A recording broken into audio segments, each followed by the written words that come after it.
കിംസ് ആശുപത്രി, Aster Medicity തുടങ്ങിയവരാണ് മുട കാണിക്കുന്നത്. ആസ്റ്റർ മെഡിസിറ്റി ഗുണ്ടായിസം കാണിക്കുന്നു എന്ന ആരോപണമുണ്ട്. ആശുപത്രിയിൽ നിന്ന് നേഴ്സുമാരെ ബലം പ്രയോഗിച്ച് ഗുണ്ടകളുടെ സഹായത്തോടെ ഹോസ്റ്റലിൽ നിന്ന് കൂട്ടിക്കൊണ്ടുപോകുന്ന വീഡിയോ ദൃശ്യങ്ങൾ പുറത്തു വന്നു. ഇതേന്ന് ഇറങ്ങാനുള്ളവർ ഇറക്കിട്ട് പോയാൽ മതി, ഇറക്കാൻ പോകില്ല അവിടുന്ന്. ഒരു മനുഷ്യന്റെ സ്വാതന്ത്ര്യം, ഒരു മനുഷ്യന്റെ സ്വാതന്ത്ര്യം, ഒരു മനുഷ്യന്റെ സ്വാതന്ത്ര്യം, ഒരു മനുഷ്യന്റെ സ്വാതന്ത്ര്യം എന്ത് അവന്റെ സ്വാതന്ത്ര്യം?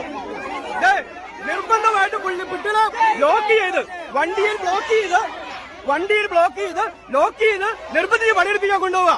ഈ പിള്ളേരെ ഇറങ്ങാൻ തയ്യാറാ, അവര് സമരത്തിന് വരാൻ തയ്യാറാ. അവരെ ഇല്ല, ഇതിന് ഇറങ്ങേണ്ടവരെ ഇറക്കണം, ബാക്കിയുള്ളവരെ കൊണ്ടോ.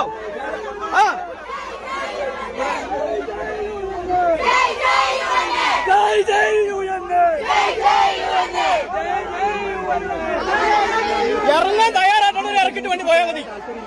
ഇറങ്ങാൻ തയ്യാറുള്ളവരാണല്ലോ. ഒരു മനുഷ്യന് സ്വാതന്ത്ര്യമില്ലേ? സ്വാതന്ത്ര്യമില്ലേ? സ്വാതന്ത്ര്യമില്ലേ? ഉണ്ട്, അത്രേ ഉള്ളൂ. അകത്ത് പിടിച്ചു വെച്ചിട്ടുണ്ട്, അകത്ത് തടഞ്ഞു വെച്ചിട്ടുണ്ട്, ബ്ലോക്ക് ചെയ്ത് വെച്ചിട്ടുണ്ട്.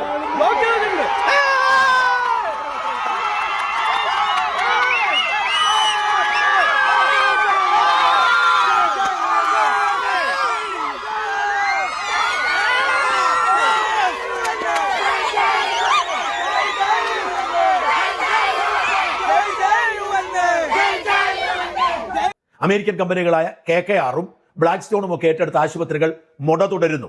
ആ ആശുപത്രികൾ ശമ്പളം വർധനവിന് ഒരുങ്ങുന്നില്ല. അവർ പറയുന്നു, ഒരു തരത്തിലും ഞങ്ങൾ ശമ്പളം വർദ്ധിപ്പിച്ച് തരില്ല എന്ന് പറയുകയാണ്. ഓർക്കണം, അമേരിക്കൻ കമ്പനികളിൽ മിനിമം വേജ് കൊടുത്തില്ലെങ്കിൽ അവിടെ വലിയ പ്രശ്നമാണ്. എന്നാൽ ഈ നാട്ടിലെ ആശുപത്രികൾ 2000-3000 കോടി കൊടുത്ത് വാങ്ങിയിട്ട് ഞങ്ങൾ നേഴ്സുമാർക്ക് ശമ്പളം തരില്ല എന്ന വാശിയിലാണ്.